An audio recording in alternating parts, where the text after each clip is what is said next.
Automotive advice with real-world solutions to everyday automotive problems. The Under the Hood Show is heard weekly on this and other great radio stations across the U.S. Find out how you can participate in the show by visiting underthehoodshow.com. With Russ Evans, this is Shannon Nordstrom, thanking you for tuning in to the Nordstrom's Under the Hood Show.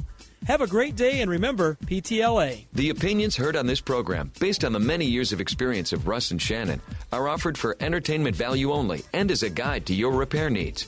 No claim to repair or cause is given or implied.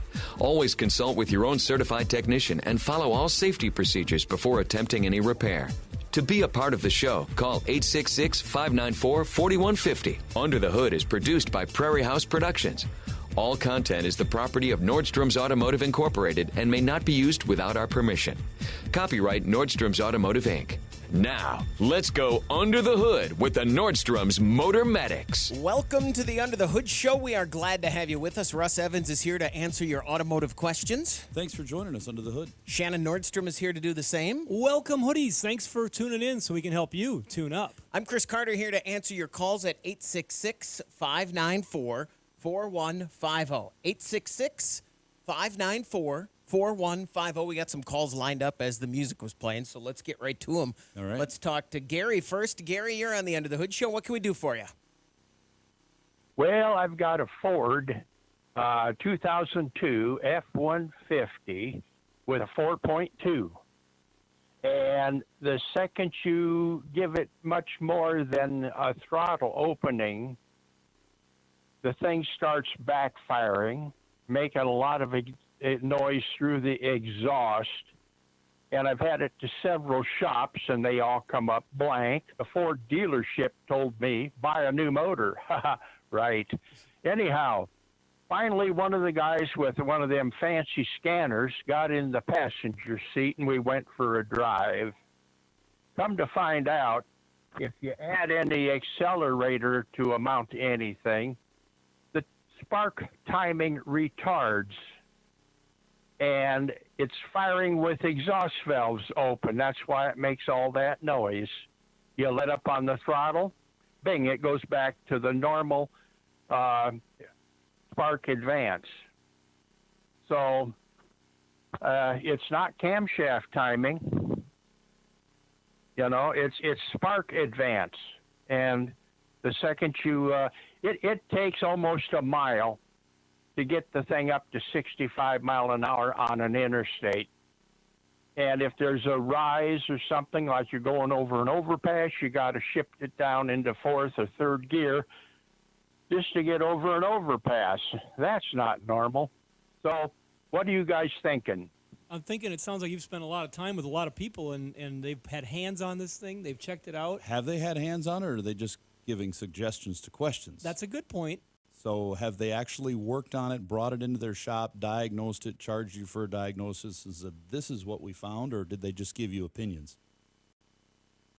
They have not been able to find anything when it's in the shop. The only time anybody ever found anything is when the guy had this super scanner, jumped in the passenger seat, and we went for a drive. So it's still broken. Nobody's been able to do anything yet then. So we'll just fix it over the radio. Yeah.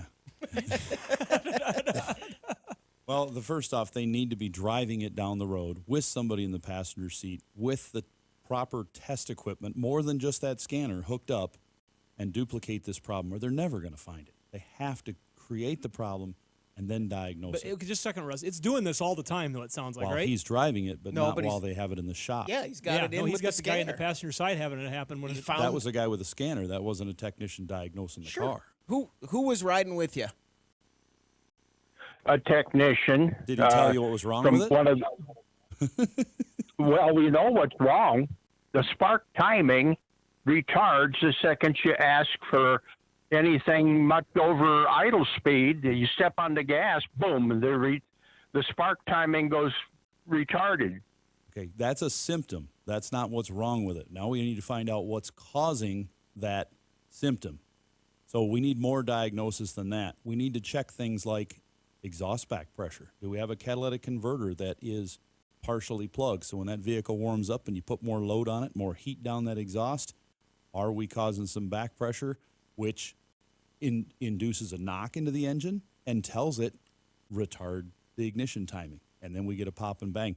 Do we have a lean condition only under acceleration while it's demanding more fuel, which is causing a pop and bang, and again, detonation, which is going to cause it to retard the timing. So that's a great symptom to know to lead us to what the actual cause is.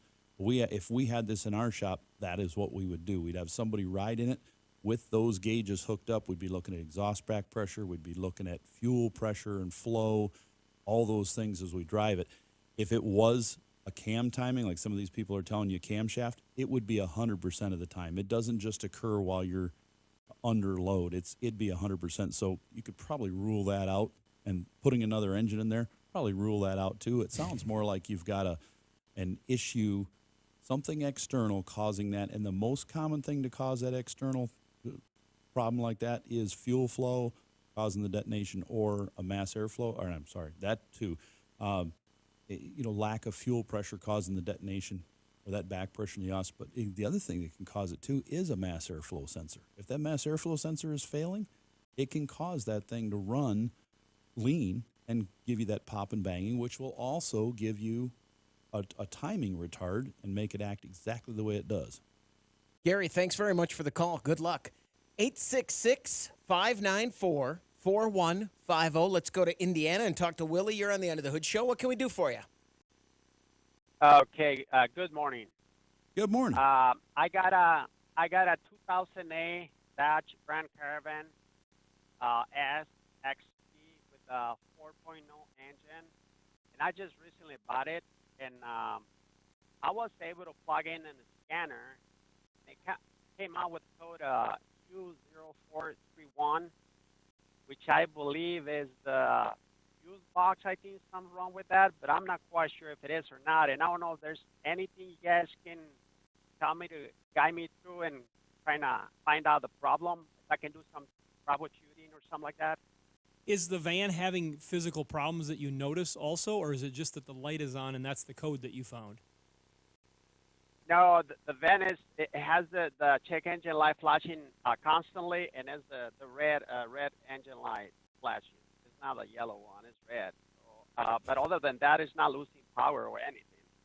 Okay.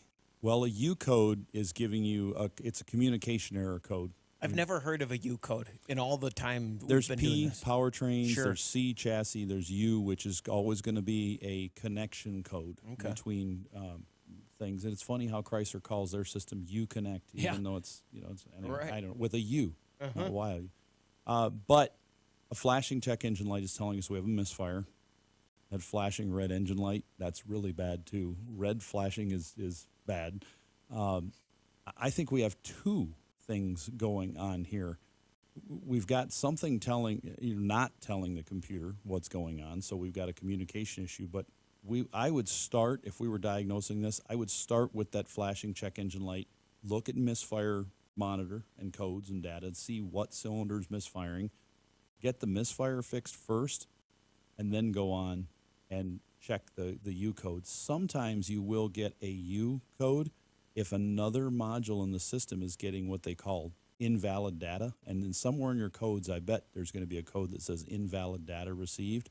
Well, if the engine is giving out misfire data saying we're misfiring and not running correctly, things like your ABS module are going to say, hey, that's not proper data. Traction control can't function with a misfire, so that's invalid data, and it'll throw codes up. But the communication codes can come from what they call a front integrated control module, that FICM. It's a product our partner at Dorman Products make. They sell a lot of them because they are a high failure rate item.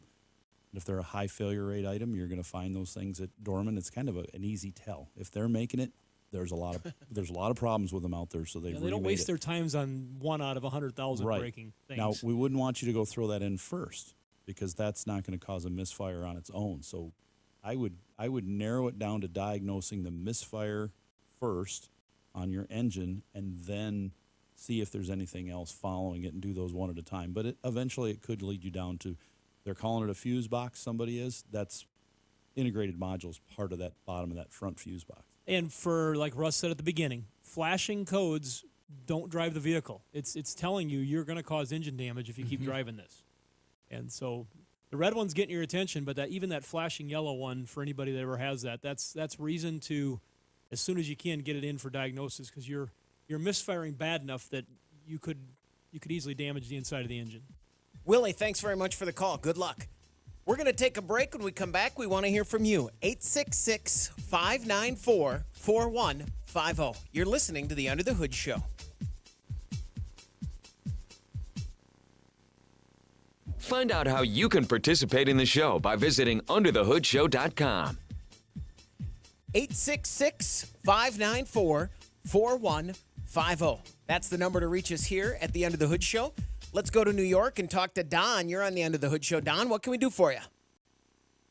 Yes, hi. I enjoy your show. Thanks for being there. Thanks.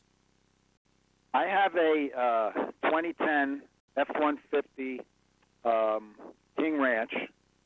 Has a real easy life in the garage. Has about 75,000 miles on it. And I've been getting the PO141 code quite frequently. I finally changed both aft oxygen sensors. I put in a couple of Bosch sensors. Same problem. It came back. And now I not only have that code, but I have the P0054 code, same one, which is resistance bank 1 sensor 2. So the problem seems to be bank 1 sensor 2, and I was wondering what my next move should be. So you did replace it with a new sensor? Yes, I replaced both sides with new sensors. Only the rear sensor, not the front sensors. They weren't. They didn't seem to be coming up with any codes. All right.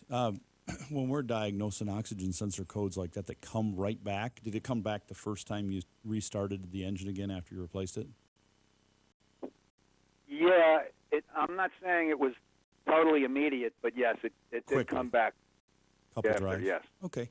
Usually it'll take 2 drive cycles to set that.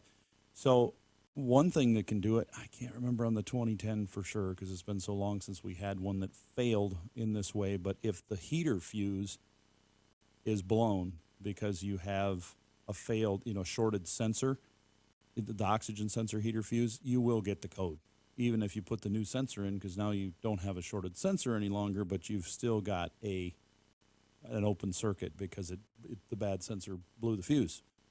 I believe that one you'd find in the under the hood fuse box on that vehicle. So check that first. Okay. That's our first step.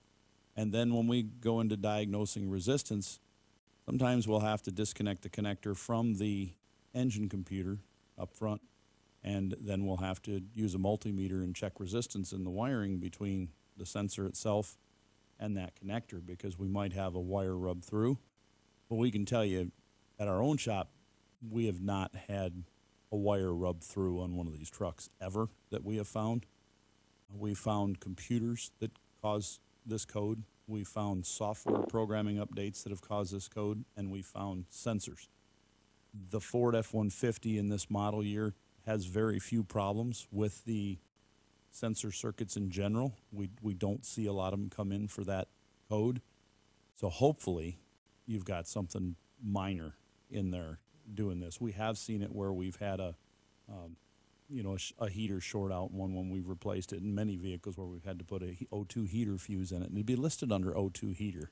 Is that heater what I think it is, Russ? I mean, that it lets that oxygen sensor basically get preheated so you can get to the closed loop quicker? And exactly what it sounds like. It's a heater. It's just a coil of wire built into that sensor, and you want to get the sensors up to full operating temperature as fast as possible. If they could do it before the engine even cranked, they'd be happy with that. But typically, you start up the engine, the heater engages, and within a few seconds, boom, you're up to temperature and monitoring exhaust gases, whereas normally you'd have to wait till the converter's heated up and the exhaust heated up. And back in the days when they did that, that was 10 minutes of driving, and that's a lot of pollution over the life of a vehicle. Don, you said that garage was nice and cozy for the King Ranch. Is it so cozy that you've also found a few rodents in there every now and then? No, not really. Okay, all right, because that's something to watch for if you start having wiring issues like Russ is talking about. It doesn't take much of a rodent animal to cause a headache. It could have been something else. What happened, the truck has about 75,000 miles now. When it had about 55,000, I brought it in to my dealer for servicing. And when I was driving it home, the motor died after about a mile and a half of driving. And I checked the oil. The oil was good. I had it towed back to the dealer. And after a while of them going to and from, because it was out of warranty, they were going to and from, I guess, Ford, higher ups. They said they would put in a rebuilt motor because they didn't have any new motor line. I just say, whoa, that took a turn. Originally, it would have been a $7,000 job, and they said they would do it for me for $1,000 if and they would give me a 3-year warranty on it. So I did that. I was worried that I was going to be stuck with it. Anyway, when I was changing those oxygen sensors, I saw that they didn't route the harness going to the left side sensor in the right place. I fixed it, and it was under some tension. So I have a feeling that Russ nailed it. There's something possibly wrong with those wires that they didn't really attach in the right routing. Okay. Now that you've given us the rest of the story, I'll give you a little rest of the story. We install lots of those engines.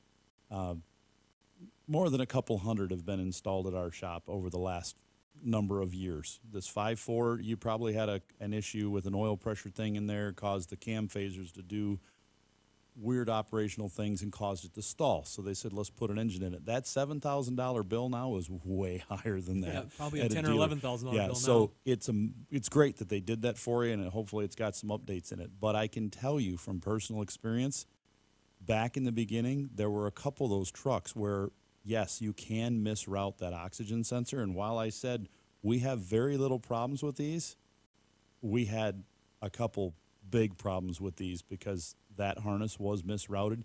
It's easy to do up top when you put it in. And now that our technicians are all experienced at doing these, every one of them, they know where it goes. Won't happen again. But in the beginning, when it happened a couple times, yeah, we had to make some repairs. So it probably broke a wire internally, and it may be making intermittent contact. So you may have to put a voltmeter, ohm meter on both ends of that, one at the computer, one at the oxygen sensor, and then wiggle the harness around, pull on it gently, put it under that tension. If it opens up, you'll have to open up the harness and make some repairs. Don, thanks very much for the call. Good luck. 866-594-4150. Let's go to Connecticut and talk to Larry. Larry, you're on the Under the Hood Show. What can we do for you? Good morning, gentlemen. I'm calling regarding a 1956 Ford Thunderbird electrical system. All right. It's got the original generator and mechanical, or I guess it's mechanical regulator. I had the generator rebuilt and the regulator adjusted to go with it. But I noticed when I'm on the highway and I'm turning around 2,500 RPM that I'm pushing sometimes as high as 15 volts.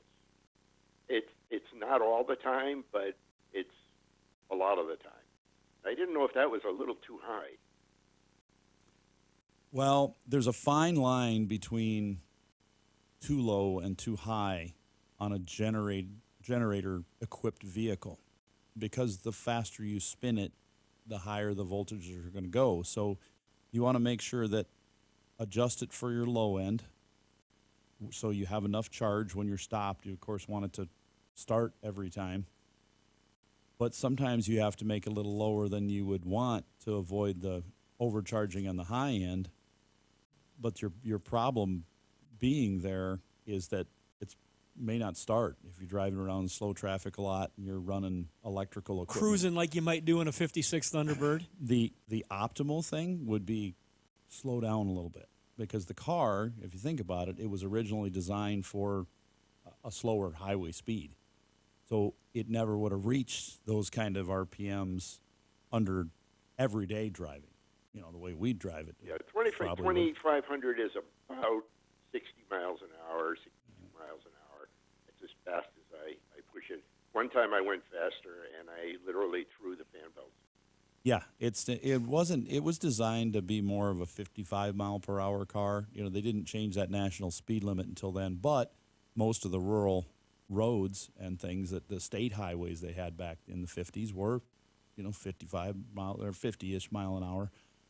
And a lot of people just didn't go that fast. So your fix would be to upgrade the system to two things you can do, because I've got some old Ford stuff myself. You could go to the electronic Ford voltage regulator that's made for that generator instead of the old points one. That one will automatically just say, hey, we're at max voltage, shut it off, and it'll stop, whereas your points one will not. So that'd be my, if you're going to drive it the way you are, which most people are, I would probably just go with an electronic regulator on that factory generator. You save the other one so you can put it back in if you hang on to it. I put my stuff on the shelf, and I've probably got it for 30 years. It's like I'm never going to use it, but I'm going to hang on to it anyways.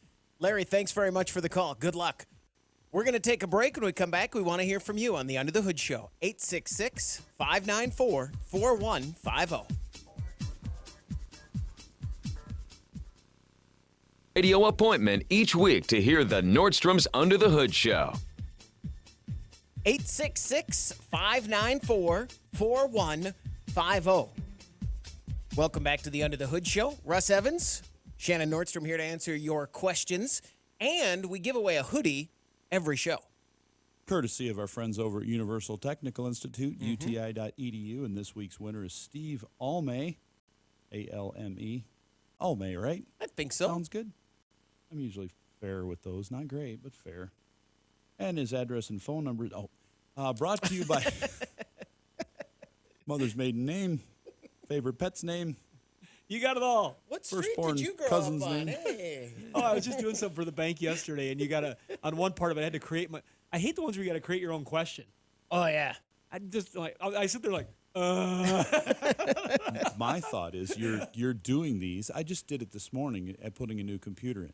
And it's asking me these security questions. And now all those security questions, the things that really nobody but you and God know, are out on the internet somewhere, being hidden. Yeah. Like yesterday, I was on the phone with Ring, the camera people. Everybody knows Ring and all Simply Safe and all this. And I said, well, just look on the camera. You mean Amazon? You'll see the light. Now it's Amazon now, right? I said, you'll see that the light's on. Oh, I'm sorry, sir. We're blocked. For privacy reasons, no one can see your videos. That's why you can have them in the house. He said, yeah, except for people hacking your stuff, right? He goes, well, there is that. I'm surprised he said that, but. oh, yeah, I could go a whole show just laughing about security questions. So if you were going to Universal Technical Institute, one of the things they might train you on as a technician is security, vehicle security. So with the onset of cars that can park themselves, potentially drive themselves in the future, we are getting into a lot of encryption and security in vehicles. For instance, when we're programming a vehicle at our own repair shop up here in beautiful downtown Garrettson, not really downtown, is it? It's on the edge of town. Edge of town, Let's call it Garrettson. downtown. It's more fun. Such a metropolis. Sounds great. The cars, they require us to have a secure internet connection dedicated only to that programming tool. Why? To keep potential viruses and hackers out of that stream. If we program that car, something gets into it from the outside world, and they look back at the programmer and say, there's other stuff on that line. It's not our problem. But if there is something on it, it's their problem. Right. So these are things that you could learn there, among many other things you learn at Universal Technical Institute. We want technicians out there to be trained and know what they're doing. A lot of great jobs out there for a lot of people, and so much changing in the automotive world, whether it be gas or electric or biofuel. There's just We need those lot of technicians. We technology. need those engineers that are specifically interested in the automotive side. You see the technology and the way it's moving. My gosh, the engineers are going to rule the world on that stuff. For sure. Hey, speaking of security and safety, am I the only one? I know. Okay, let me rephrase it. For the first time, I saw a commercial on national airwaves. I wasn't on cable. I was on, well, it's cable, but not like Fox News. Okay, I had Fox News on. But there was a commercial talking about the lack of oversight on Tesla and they show the car hitting human dummies. Have you seen that commercial?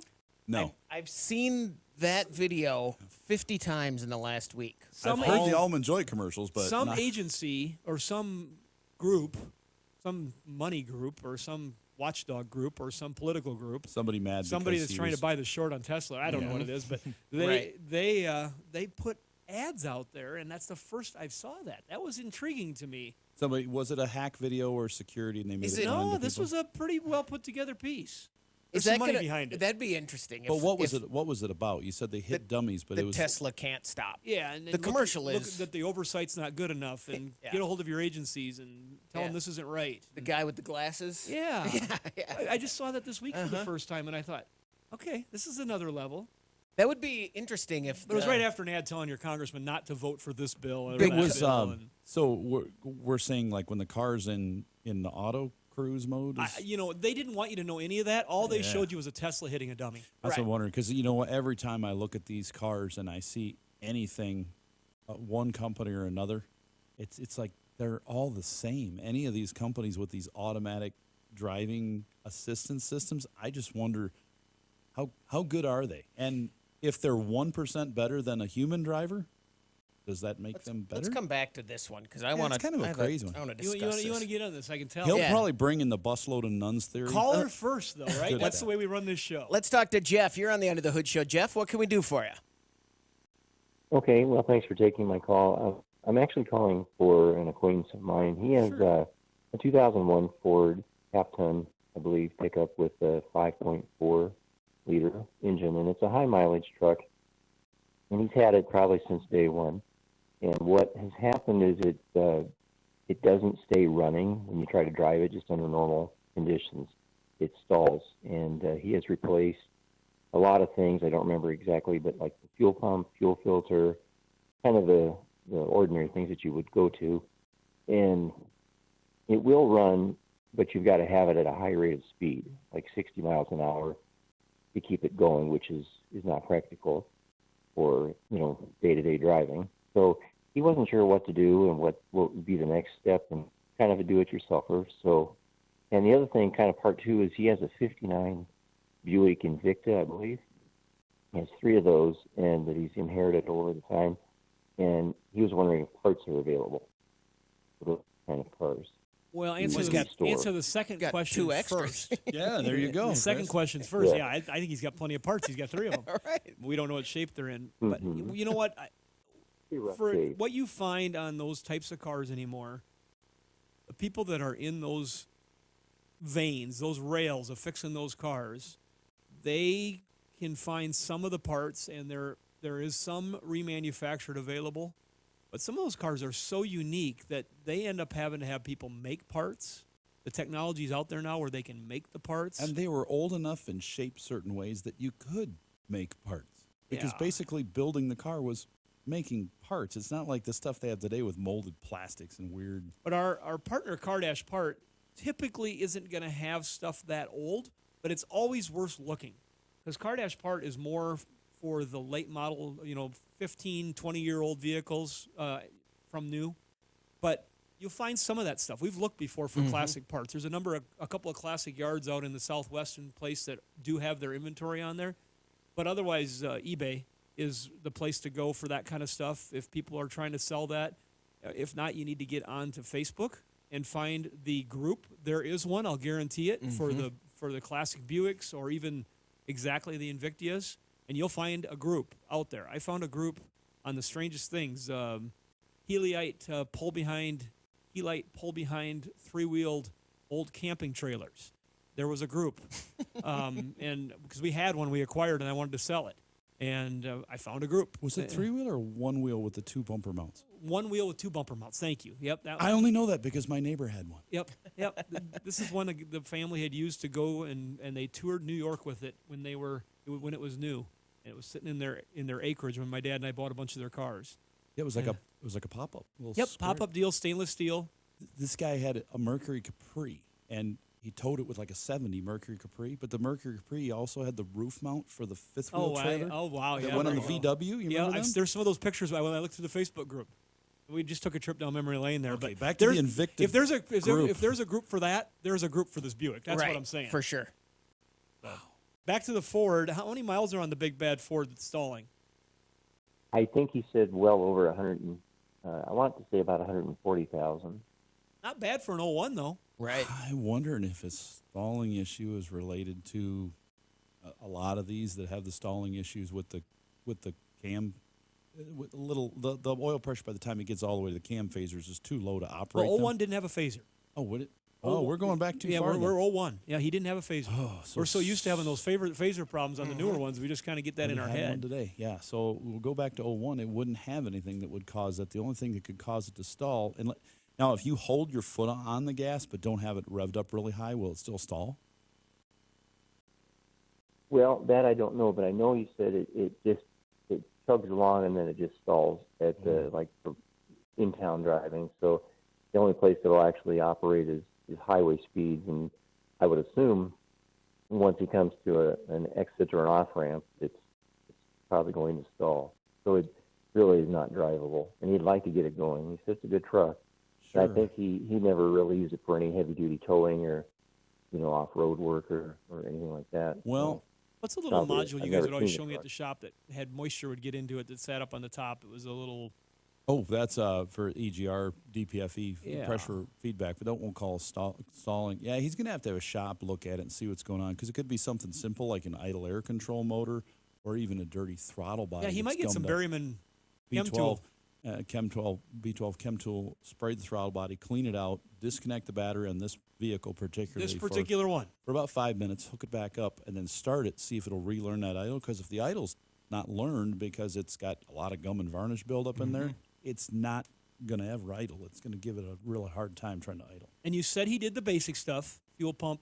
To me, fuel pump's a little Right. more than basic. Fuel filter is more basic if I say basic. But also on this truck, you got coil boots, and right on top of the spark plugs, making sure all the plugs are tight in the holes, because they would occasionally work one loose, and then they're not. Then the engine's not running smooth, and a engine that is not tuned well, not running smooth, you can overcome that with some RPMs and make it run okay, but it won't idle, especially when it gets a few miles on it. So I think he's still got to check a little more of that stuff. Jeff, thanks very much for the call.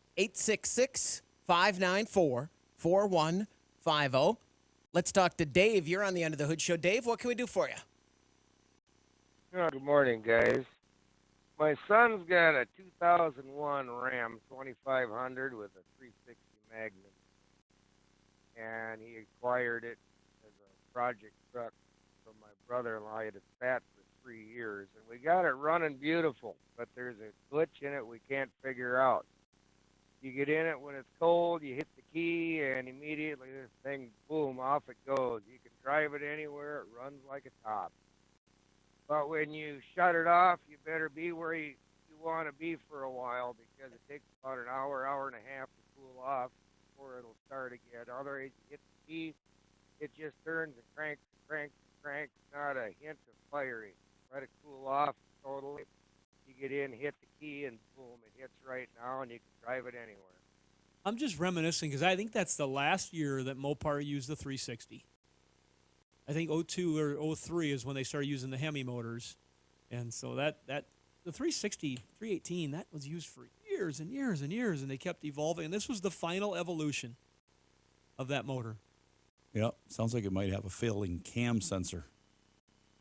If that cam sensor's failed, it can't synchronize the fuel when it's starting and the spark, and it won't crank until it cools down. Now it'll run without it once it warms up or once you start it, but it's to get it started, it needs that. So if it starts, Is there a cam sensor on it? Somebody told Distributor. us that one didn't have a cam sensor. should be in the distributor on that one, 'cause we've replaced them for this problem. That's what I was just going to ask, Russ. I'm Okay. sitting here thinking, how does this thing do its spark and ignition? Does it? It is still a distributor. I was just that's what I was. If it's a 360 Yeah. on an 01, But when they went to that Magnum, the last generation, I just couldn't remember what those final upgrades were that they did to it. the distributor was gone on the new one.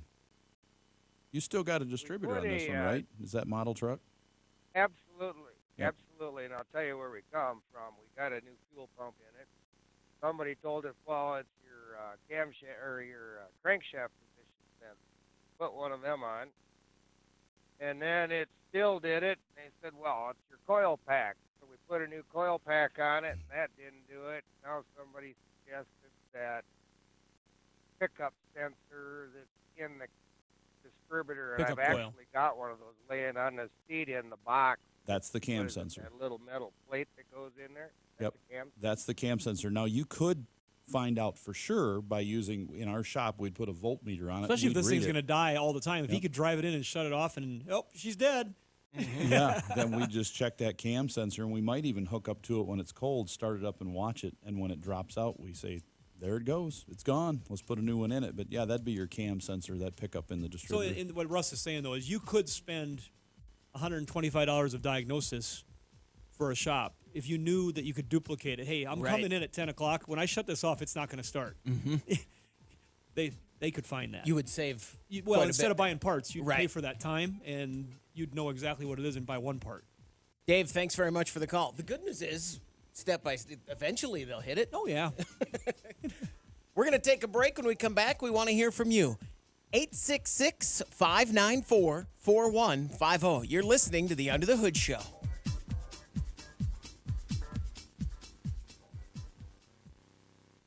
Car feeling ill? Don't want to spread it to your wallet? Call the Motor Medics now for free advice. 866-594-4150. That's the number to reach us here. Let's go to Pennsylvania and talk to Scott. You're on the Under the Hood Show. Scott, what can we do for you? Good morning, gentlemen. I've been listening to you guys for quite some time. In fact, I actually listen to you guys quite a bit when I'm cutting lawns. Right now, I'm a retired agriculture teacher, and it's always nice to hear you right. guys refer to things in the agricultural world, too. Thank you. Good. I have a, you're welcome. You guys do a great job. A 2009 Hyundai Genesis with the 3.8 V6. I bought it used with 100,000 miles on it. Like I said, it's a great running car. It threw a code recently for the check engine, and I scanned it, and I got a P0456 and a P2422, which is a small leak, and another one's the evaporator sensor stuck closed. We replaced them with brand new Hyundai parts, front and back of the engine, of course, as well as a salvaged charcoal canister. And the thing is still throwing a code about 20 minutes after you get into it. It doesn't affect the running of the vehicle or the mileage. It's great, but I want to know how to remedy this. I can't pass inspection in December with these lights still, remaining on. What do you recommend? Ooh, the inspection thing is Yeah, what in I'm our part of the world, we'd say, I just keep working on it because we Well- don't have that. But when you have an inspection system, we'll talk more about that at Yeah. the break. Anyways, this car, did you put a leak detection pump on there? They call it a leak detection No, pump. we checked it. Okay, a leak. I'm writing this down. My buddy John's a Yeah, mechanic, look that up professional. because a lot of these cars, a lot of the Chrysler products, I'm sorry, not Chrysler. I'm totally off on a different tangent here. Forget that. Throw that away. Hyundai. It doesn't use a leak detection All pump. right, Why throw am that- I thinking Chrysler? I don't know. I'm looking at the screen and there's no Chrysler even up there. Back up. Okay, so By the way, if I can add one thing, we also changed the fuel cap, too. Okay, so you got the fuel cap, you've got a purge valve on the engine, you got a vent valve in the back, you put a canister on it. So what we do when we're checking these things out, if we know we've got an open circuit in one of these valves, we've got to replace that. It's definitely bad. But if they're good, then we'll use our scan tool to force them to be turned on, turned off, and we will put smoke in the system with our little cheap smoke machine.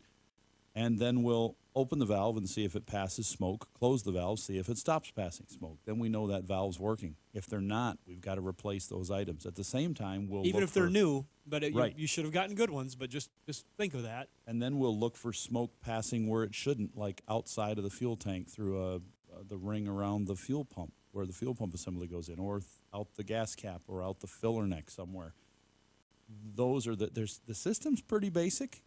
If it was a Chrysler, it'd have a leak detection pump. That's a whole other thing. But since it's not, it's a Hyundai Genesis with a 3.8. I heard the whole thing. Yeah, it's got to be something basic, like either we have a leak, external or internal. It can be leaking past a valve internally. We're not seeing it. What happens if that electronics salvage canister that he grabbed happened to be one that was contaminated with too much crud? Well, It would have to be something that's not allowing any venting to At be all. done. If there's or a leak, a crack, and a leak externally. So if there's no venting being done, it'd also be hard to fill with fuel. It would kick off when Well, you're that's trying to fill it. So that's usually a pretty good indication that it's working. Yeah, so Yeah. that's just something when Doesn't you've have got that that other problem. canister to make sure there was no cracks in it. Mhm. You know, don't they kind of get heavier a lot of times when they're?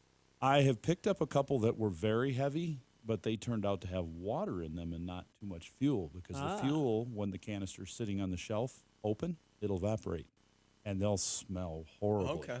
if they're full of raw gas. But they will dry out on a shelf in about a week. If you could put it in a tank of fuel, set it on the shelf, and just let it sit there, and it's gonna. The gasoline evaporates quickly if it's open to air. Leave behind some of the crud. Yeah, you leave the cap off your lawnmower. I'd never do that. And in about a week, it'll be empty. That help you? Does that get you going Yeah. in the right direction there, Scott? It kind of does. So, what percentage of those canisters are bad if I replace it with one from a salvage yard? I mean, is that a Very common occurrence? No, it's going to be very low. And like we said, your problem would be that you would see a physical crack in it, big, large, or it would Not allow you to fuel it. You wouldn't be able to fill it up with Right. fuel because it wouldn't vent through it, and it would. Yeah, you could have one of those it hard plastic lines that got cracked somehow. That there's a lot of hard Kinked? plastic, kinked, those sort of things. And thanks for being a ag teacher. That was me growing up. My ag teacher and my FFA advisor, who happened to be his birthday yesterday, Marty Strasberg, was one of my biggest mentors in my life. So I know those people have a big influence on folks in the right area of the country. Scott, thanks very much for the call. Good luck. 866-594-4150. Let's talk to Kurt. You're on the Under the Hood Show. Kurt, what can we do for you? Kurt, are you there? Kurt is not there. 866-594-4150. Coming back to the... you were pretty wanting to get back to something there. Now, talking about... I'm the every guy on this show, right? I'm Yep. the guy who's just the consumer and asks the questions. Driver assistance, autonomous driving, before 2020, the pre-pandemic, we couldn't talk enough about it. It was in all the news. We went to a seminar on it. It was the thing we talked about. It's still out there, but there's other news that's so eclipsing that it just no one's talking about it. It doesn't come up. look it up. You're not hearing it in national news because there's other national news. Exactly. That's what I'm saying is it was all that. No, I hear lots of news about cars. We hear about Teslas. We've talked a lot about cars, but driver assistance that you don't see commercials anymore about, and it exists. They didn't shut it off. Oh no, a good they're friend moving it of ours that's a forward. friend of the show. He's involved in a council that is across the whole United States.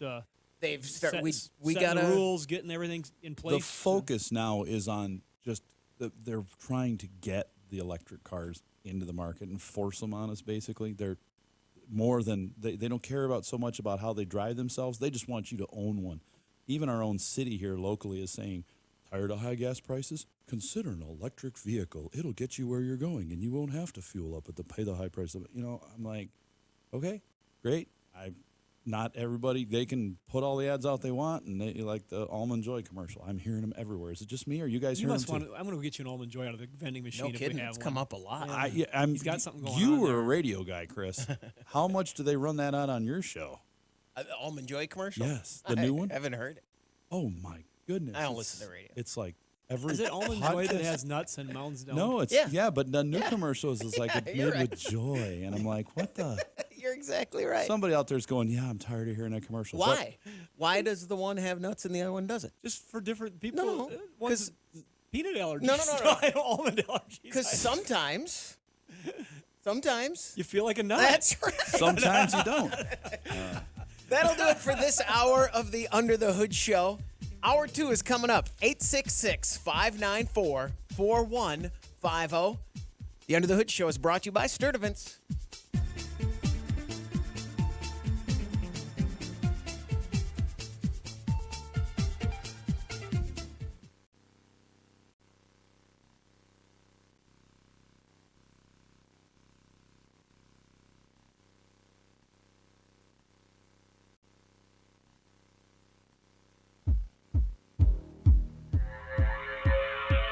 You're listening to the Nordstrom's Under the Hood Show with the Motor Medics, Shannon Nordstrom and Russ the Super Tech Evans.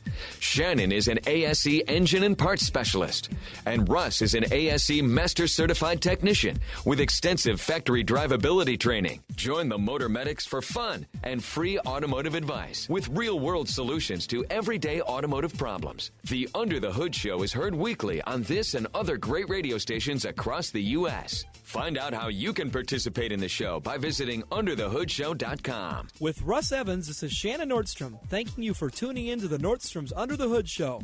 Have a great day, and remember, PTLA. The opinions heard on this program, based on the many years of experience of Russ and Shannon, are offered for entertainment value only and as a guide to your repair needs. No claim to repair or cause is given or implied. Always consult with your own certified technician and follow all safety procedures before attempting any repair. To be a part of the show, call 866-594-4150. Under the Hood is produced by Prairie House Productions. All content is the property of Nordstrom's Automotive Incorporated and may not be used without our permission. Copyright Nordstrom's Automotive, Inc. Now, let's go under the hood with the Nordstrom's Motor Medics. Welcome to the Under the Hood Show. We are glad to have you with us. Russ Evans is here to answer your automotive questions. Thanks for joining us under the hood. Shannon Nordstrom is here to do the same. Welcome, hoodies. Thanks for tuning in so we can help you tune up. I'm Chris Carter here to answer your calls at 866-594-4150. While we were in the break there, we had calls lining up, so let's get right to the calls and say hi to Kurt. You're on the Under the Hood Show. Kurt, what can we do for you? Hey, I've got a 2006 Buick Lucerne. It's a real strange one to me. I've never had it happen. What I'm getting is I had a half an inch of water in the passenger side rear floorboard. Are you there? We're here. No, I was waiting for the rest of the story. Okay. Passenger side rear floorboard. Thought one of my grandkids dropped their water bottle. Didn't happen. Wasn't that. What I did is I took it through the car wash. It got wet. We soaked it up. We were in a bad storm, high winds and everything, and I had a half inch of water in the back right floorboard again. I checked the air conditioner, the evaporator vent. It's leaking like crazy when I sit and let it idle and drain. I checked the seal around the passenger side rear door, put some grease on it, put it and shut it. It's sealing all the way around. The only thing I haven't done is run water to see if I can get it to come in. But one thing that's strange to me is it's wet underneath the front seat, but it doesn't go into the front floorboard. Okay, when it was raining real hard, the car was sitting on a slope, maybe 10 degrees back, so everything would run to the back.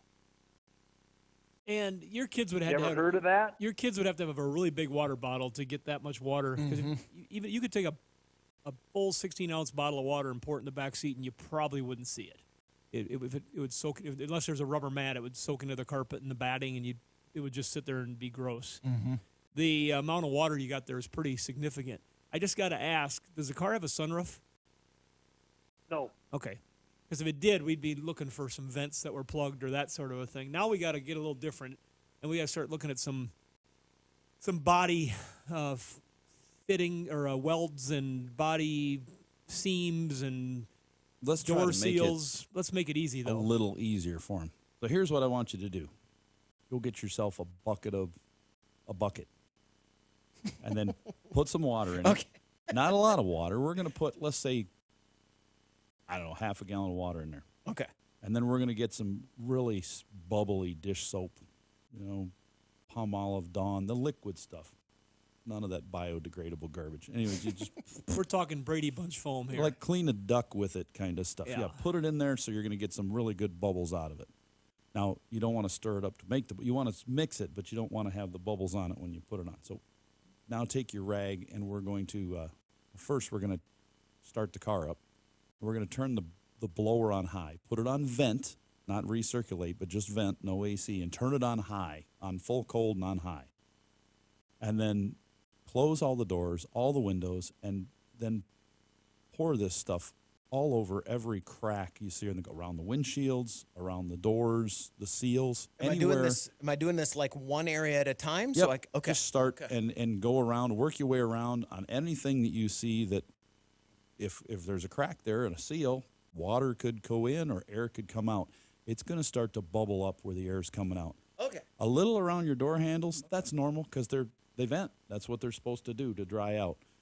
But around a windshield frame, no, not So supposed I'm to not leak doing there. one at a time. Kurt's going to do the whole car, and he's going to look for the bubbles on the car. Keep going and look Okay. for them. And when you see that area that's got a big bubble on it, that's where you've Somewhere got to something look. going. It could have a seal that's gone bad. We had one with a back windshield seal that was leaking on the floor one Could he time. just go get bubble mix because it's the end of summer, so that's all on clearance? You get one of those big jugs, and instead of pull use the the wand bubble out machine and, and just shoot it at the car?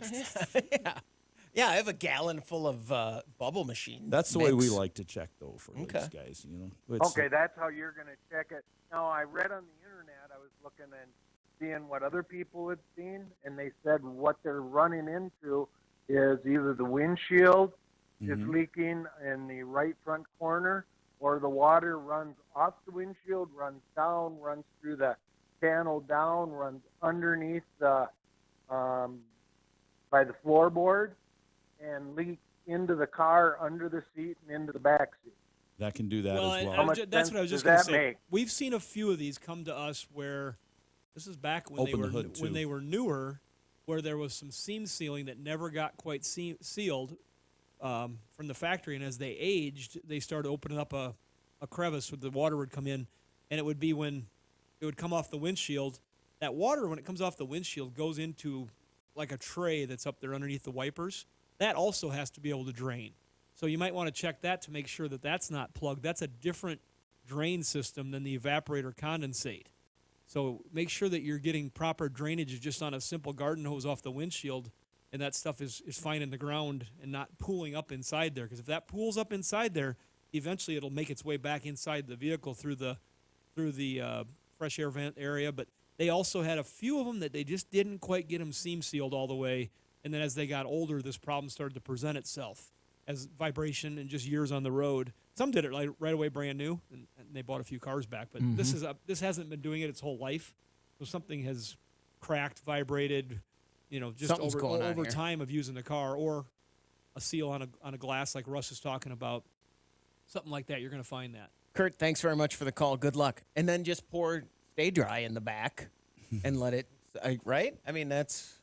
Sure. Put a dehumidifier inside the car. We've done that before. Done that, or Yeah. when you get it home in the garage, open everything up and blow a fan in there. Yeah, and they make some, I don't know. It's the best, though, if you've had that much water in, is to pull the seats, get the carpet out of the vehicle, because that backing that's behind the carpet just gets gross. Yeah. Especially if it's contaminated with any sort of dirt and grime. It just gets gross. And not to sound silly, but remember this, because if it got wet just a couple times and you solve it, in a season or two, if it starts to, you might notice some funny smells and stuff, and you have to remember what happened. Or corrosion if you get that moisture and you don't get rid of it. But car's old enough that I'm going to guess that this problem will get fixed, and the car will probably be just fine for the rest of its life. 866-594-4150. Let's talk to Steve. You're on the End of the Hood Show. Steve, what can we do for you? Hey guys, appreciate your show. It's been I've learned a lot from it. Thank you. I've got a 2009 Honda CRV, and my wife's car, and she was complaining her air conditioner wasn't working. So I bought a recharge kit. I put the gauge on the low pressure side, and it was reading on the low pressure side like between 100 and 150 psi. And that's with the AC on max, following the directions on the bottle and all that good stuff. What I ended up doing was putting a rag over that and letting some of that pressure off till it got back to where it would, and then the compressor would kick on, and it would kick in and out a few times, and finally it came on, and it would work for a little while. But the next day I would be in the same situation where the low pressure side is in that red zone for a recharge. Am I looking at a bad seal in that air compressor? If that low pressure is going up on that side, you've got, and we're not going to repeat it. But anyways, if you've got non-condensable gases in there, which means air, the air is expanding under heat. So and the air is getting in because he's got a leak somewhere, correct? You got a leak in there. I would guess that if you just did a professional evacuation and recharge on it, they would probably see that it operates perfectly normal. By doing that, you get all the air out. They'll recycle the air out of the system, put it back in. You've got regular liquid refrigerant in there, and it runs and it operates like it should. Now we've got to find the leak. We've got to use a sniffer and start checking for that leak, use UV glasses and dye and light and see if we could find a leak coming out somewhere, compressor seal or a hose or a fitting or something. But when you get repeated excess pressure that's coming up on the low side, you got air and a good telltale on these. And on any AC system, your AC is going to maintain when it's sitting at rest, and if it's been sitting overnight, it's just turned off. The system's room temperature, inside and out, hood's open, it's just been sitting there all night. It's going to be close to what the outside temperature is. So if it's like 70 degrees, you're going to have about 70 pounds in there. If it's 120, you've got air in there for sure, and it needs to be evacuated completely and recharged. And that's the piece that people, when they're doing their at-home charges with these kits AC and bottles, avalanche, things like that. They're great, but when there's a big enough problem, until you can't do that step. Yeah, if you've got a lot of air in it, that's got to be evacuated first. Otherwise, and it can be tricky because it'll be cold for a little bit and then go away again. Yeah, some of them leak air or leak refrigerant out, and then you could use a kit like AC Avalanche, recharge it at home, and it's a great opportunity to save you a bunch of money. Steve, thanks very much for the call. Good luck. 866-594-4150. We're going to take a break. When we come back, we want to hear from you on the Under the Hood Show. Get your planner out right now and schedule your next radio appointment with the Motor Medics. 866-594-4150. That's the number to reach us here at the Under the Hood Show. Let's talk to Kenny in Arizona. Kenny, you're on the Under the Hood Show. What can we do for you? Hi, guys. I really like your show, and thanks for taking my call. Thank you. Since God inflicted us with these catalytic converters, I've around 2012, 2013, 2014, I started hearing bits and pieces about on the talk shows here and there about people being able to get their cars to pass smog by running a tank of Techron through their system, and would actually clean the converter up enough to where it would pass smog. And I've heard a lot of horror stories about people worrying about getting their car to pass smog. I was just wondering if you had any comments or information about that. Well, the fuel with the additive Techron, it was that Chevron that uses that, I think. And anyway, I've seen it on the pump. I think it is Chevron. Was it Chevron or Shell? One of the two. Yeah. So, yeah, it's just a cleaner additive. Now it's I don't want to make this sound too bad, but that is their trademark name for the additive package, which is similar. I'm not going to say the same. They probably got some magic sauce in there, but which is similar to other additive packages that are used by the fuel delivery companies. Right. Any way you look at it, any kind of a cleaner, if you're using fuel injection system cleaners, our partners, Justice Brothers, they have emission system kits. You've got the Techron, which is not going to be nearly as strong as a professional cleaning system kit. Those can help keep a converter clean and give it some longevity.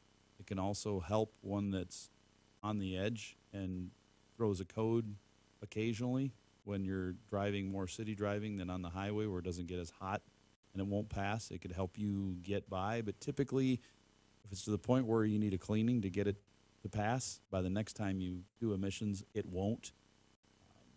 We're going to be seeing a lot more of this. We're going to be having more discussions unless something really goes a different way than what we're seeing. But there's a lot of talk in the automotive industry right now about how it's all going to go down because of new legislation and things on emissions. So currently we have a number of states that have adopted the California standards for rules, their level of strictness, and you're one of them in Arizona. We've seen some vehicles that were pretty cool that were sold up here because they'd been converted to different engine types and things, and while they're cleaner than the factory originally had them built by a long ways, they do not meet the rules because you open the hood and say, nope, that's not right. So we've got companies like guys at SEMA and stuff fighting for these vehicles to be able to say, hey, look, it's cleaner than it originally came out. It should be allowed to be, converted.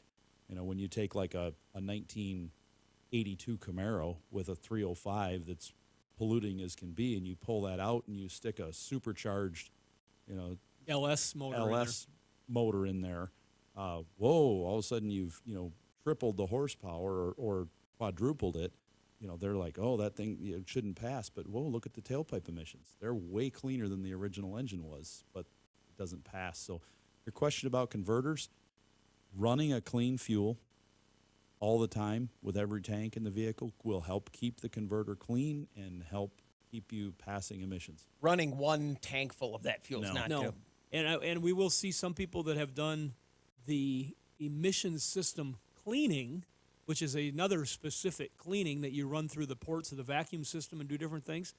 And occasionally, we've seen some of them take a faulty converter and bring it back over the edge, bring it back down where it'll where you would have it done and then go get it inspected. Yeah, and we're going to say this. Russ has talked about this a lot. Converters do go bad, but they don't go bad near as much as people talk about them going bad. Right. It is a seldom. Way more are stolen than go bad. Exactly. There is definitely more say that. stolen than go bad. I think that's a really good way of looking at it. That help you out there, Kenny? Very much. Thank you. I do appreciate it. You bet. Thanks for You're the welcome. call. 866-594-4150. Let's talk to John. John, you're on the End of the Hood Show. What can we do for you? Hey, guys. Got a good show going there. Thank you. I got a 2013 GMC Duramax diesel. Only got like 61,000 miles on it. And the NOx sensors are out in it. Well, according to the dashboard. I took it to the dealer, and they said, yeah, you need these 2 NOx sensors put in it. But I can't get them. My first cousin's got he's got a late model Ford 21, 22, and trying to get ready to go down to Knoxville. Somebody's going to use his truck and trailer, and it's sitting in the shop waiting for an NOx. Yeah. Is he your first cousin, or is he your first cousin? Because my first cousin is also my first cousin who's running for lieutenant governor in Minnesota. Who's that? Matt Burke. That's right. I always forget that. Yeah. And he's my first cousin. Ever, yeah. Yeah. No, I've never actually said that out loud. I haven't either.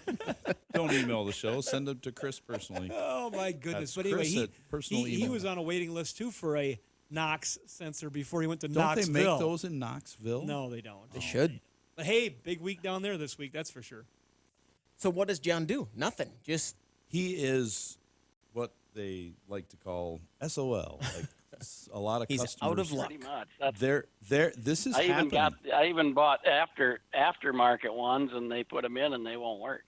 Yeah, it's not happening as often as you think. We have very few parts that we're unable to get. We find a way either through our used parts connection, which is huge, or our new parts connection, which is also huge. But I can't say that there is nothing that we haven't been able to get, because there are some things we have not been able to get, and it is it's pretty rough. And we've had a couple customers get pretty upset, and we're like, hey, don't yell at us. It's not our fault that they don't make a part for your car right now. It's just not available. What am I supposed to do? I don't know. I can't figure it out. You want to say it's not my problem, but you have to say we've run into we're going to do the best We've run we into can. it twice with our over-the-road trucks that we pick up cars with Packard diesels in them, and NOx sensors went bad. This is an NOx sensor for people that are listening. Nitrites of oxygen. And we had to wait. Every time they scrambled and found one in a couple of days, but their initial answer to us was, it might be a couple weeks. And we're like, we can't be without this truck for a couple weeks. What can we do? What's our options? So the trucks, the factory has the option. They can do it with their software. There's a timer built into these units, so they could make it so the truck could drive. You know how it comes up and it says 50 miles till limp mode, basically? Yep. They could override that and put it in there that they were going to override it for the next 5,000 miles to give them time to get the part. And you'd have to keep coming back and get that programmed in. They could do that, huh? That it's something that is possible to be done, but they'll never do it, right? The manufacturers won't release that because the government will not allow it. Yeah, I was just saying. So you're saying theoretically yes, it could be done. It can, but be it's done. not being done right the now. The manufacturer does not have it to give to the dealers right now. Okay. But yes, I've read plenty of this, and they can do it. They could flash it and give you a temporary reprieve. And you would think with the trucking shortage and everything we have right now that the government would say, yes, these trucks need to be. If it's a commercial vehicle, yeah, especially. I know there was fleets that had a number of trucks down waiting for NOx sensors. And over-the-road semis and stuff, too. It's crazy. Wish we had a better answer for you, John. Good luck. 866-594-4150. We're going to take a break. When we come back, we want to hear from you on the Under the Hood Show.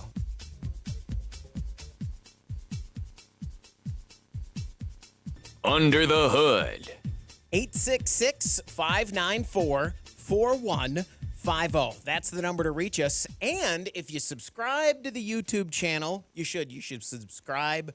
You should set notifications. You should do all of that. You should thumbs up the video while you're on it. Also, you could follow our Facebook page, and you could win a hoodie. Like Adam Reinhart. Congratulations from all of us here at Under the Hood Show and our friends over at Universal Technical Institute, uti.edu.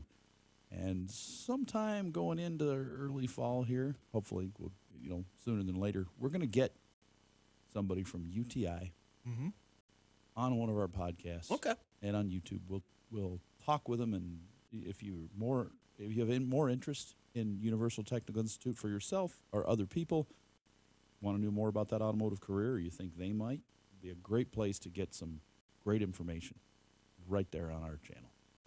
866-594-4150. Let's talk to JR. You're on the Under the Hood Show, JR. What can we do for you?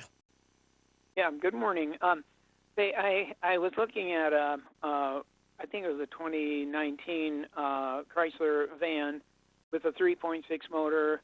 I had a guy tell me that the 3.6s have an inherent weakness in the camshaft, the valve train. Have you guys run into that? Yes, we have. We've run into it a fair amount, and I will say we always say this. We only see problems. Yeah. So, I mean, our shop, if it's at our shop and Russ is working on it, it's because he's got a problem. If somebody calls our dismantling facility looking for a replacement engine, it's because they have a problem. Yeah. So I'm not at the Quick Lube every day watching thousands of these go through without problems. And we buy vehicles at salvage auctions all the time that are wrecked that do not have problems. And we harvest those good engines and get them for other people that can use them. So they are extremely finicky on maintenance, and the challenge gets to be is that the lifters and followers and the camshaft starts delaminating, and eventually the little metal flakes come off, and then if you don't catch it right away, it'll get into the rest of the engine and cause further problems.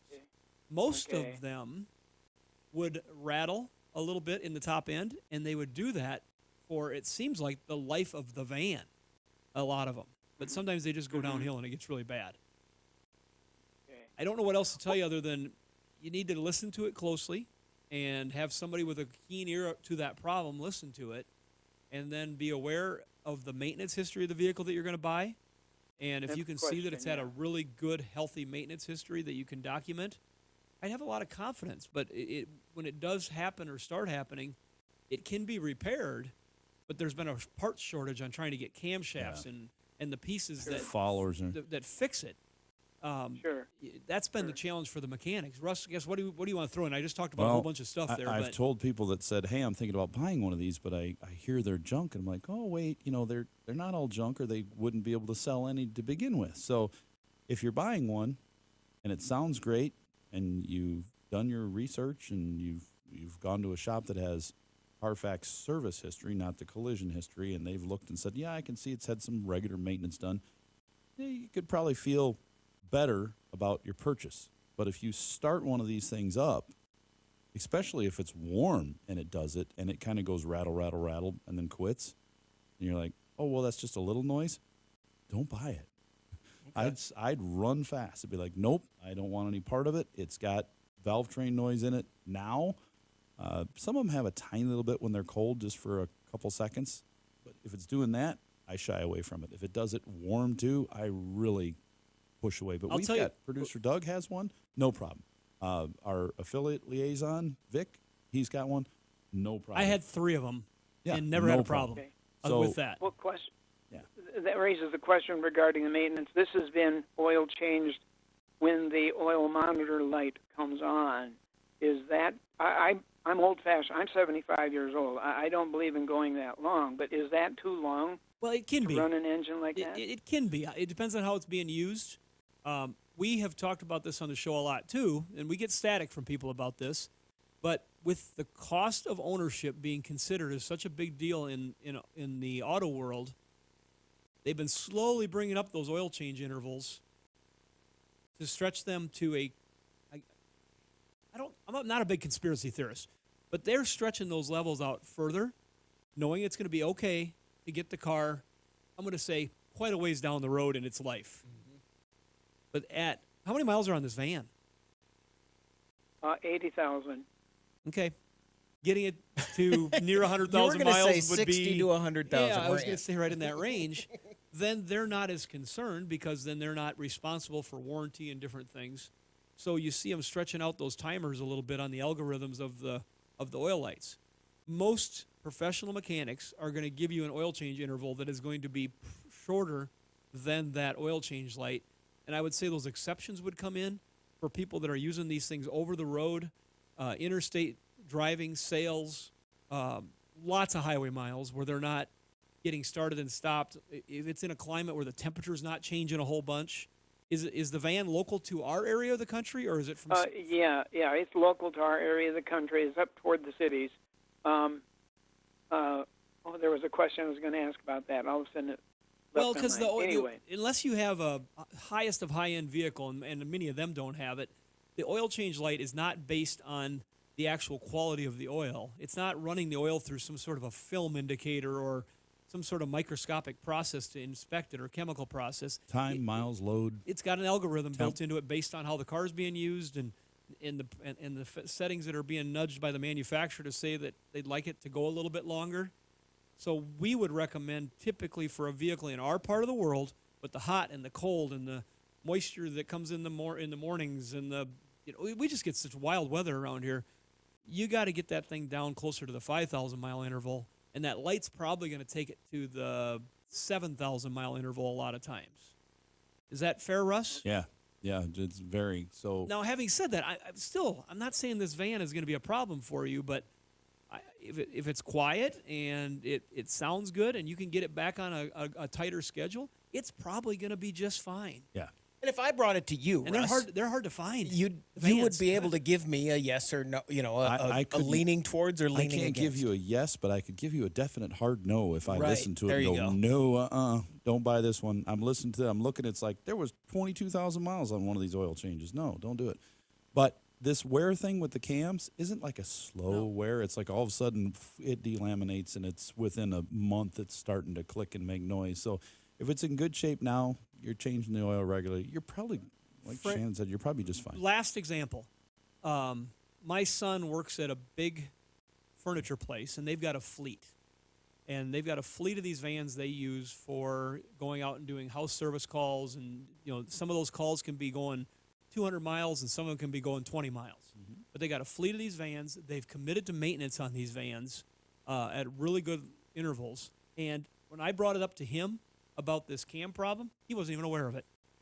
Okay. That surprised me. And they have a lot of them. And they've got a lot of them, and they've had them for a number of years. There you go. I'm trying to get some perspective to it. JR, thanks very much for the call. Good luck. 866-594-4150. Let's go to Oregon and talk to Jim. You're on the Under the Hood Show. Jim, what can we do for you? Hey, good morning, guys. Good to talk to you. I listen to your show all the time. Thank you. Yes, I've got a problem with a 1987 Ford F350 four-wheel drive crew cab with a 460 V8. I've had the truck for a lot of years, but I haven't driven it a lot in recent years. It has about 110,000 miles on it. But the problem that I'm having is continual overheating, and I've had a lot of work done by a guy that I think is a good mechanic. We've replaced just about everything under the hood to bring it up to stuff. I mean, it's got all new belts and hoses. It's got a new water pump, of course, a thermostat, and on and on and on. Just a lot of work. It's got a brand new radiator in it. We've just done everything possible, it seems, but I can't get it stop overheating. So the other day I drove it about 10 miles, and I was stopped there for a few minutes. I drove 10 miles back home, and by the time I got there, it was overheating so bad that the radiator fluid in the overflow tank was literally boiling out the top. And that's happened to me quite a few times, and we just can't seem to figure out what's causing that. I'm not sure what to do with it from there. Oh, and the gas mileage is just terrible on it, by the way. A couple things that people don't always think about on these vehicles of this era. We had a wrecker that was in this same era, same engine. It was a wreck. It was a tow truck, and so Russ had a lot of personal experience with that truck. But we've also had other vehicles in the shop that people have fought heating problems with, and one of the most common things we see, one of the things we see that people forget about, it's not the most common. They don't have a proper fan shroud that's all complete as the factory had it, and or the thermostatically regulated fan clutch is having a problem that's not allowing the fan to work properly. Those are two things. If you haven't focused or looked at those, you should consider. I'm just going to throw that out. I'm not saying go buy stuff, but inspect those items. Make sure that is all correct. That's two things that people forget about often. But otherwise, you start getting into that. And you got a new radiator. You've done all this other stuff. Has anybody done an exhaust gas check to see if there's any hydrocarbons? Is there any sort of an internal leakage that's seeping a little more pressure into that cooling system than the factory wants? I mean, if you're getting past the 13, 15 pounds, whatever it might happen to be, because you've got an internal compression leak into that coolant system, that's going to make it heat up. That's something else. That's next level worry, but that's something else to think about.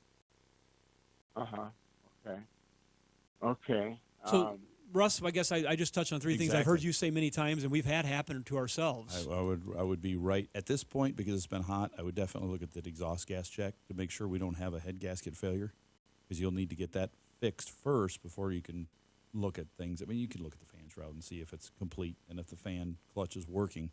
If those things are, and you've got the new radiator already, I definitely look at that head gasket issue, because if it's got a head gasket out, it's going to start overheating fast. And other things that happen if the engine's been out and replaced, just stupid things. If people say, I got it remanufactured. Look for plugs that were used to plug the new engine so it didn't leak things. Look for somebody stuck a shop rag in to stop a coolant leak and forgot when they put the hose back on. There's stupid things like that could happen too if it's been a part. Jim, thanks very much for the call. Good luck. 866-594-4150. We're going to take a break. When we come back, we want to hear from you on the Under the Hood Show. News, contests, and previous shows at underthehoodshow.com. Welcome back, everybody. It's time to get back under the hood with the Motor Medics. 866-594-4150. That's the number to reach us. Let's go to Illinois and talk to Ida. You're on the Under the Hood Show. Ida, what can we do for you? Yes, sir. I have got a brand new alternator, and also I got a brand new battery. And I paid $200 for the battery and $300 for the alternator. But when the light come on, saying something about it's a failure, and I'm scared to drive my car because I'm thinking it's going to stop on me. Also, my bright lights be coming on when I'm driving, and especially when I make a right-hand turn, my bright lights come on. So does it say charging system failure on the dash? Yes, it does. Okay. It's a charge system failure, yes. So if you had come into our shop and we had put an alternator on and a battery. This is an 05 Grand Prix, correct? Yes. Okay. Yes. If we had put both those on an 05 Grand Prix, that's pretty much all of it in the system. I mean, the computer controls the charging, but if we had diagnosed it and told you need an alternator and you need a battery, I'm taking care of it from there because that's the majority of the system, and I've already said, hey, this is what it is. It's not likely that you would have a computer and an alternator fail at the same time. So I would hope that shop that did that for you would be willing to look at that and take care of it for you without additional expenses.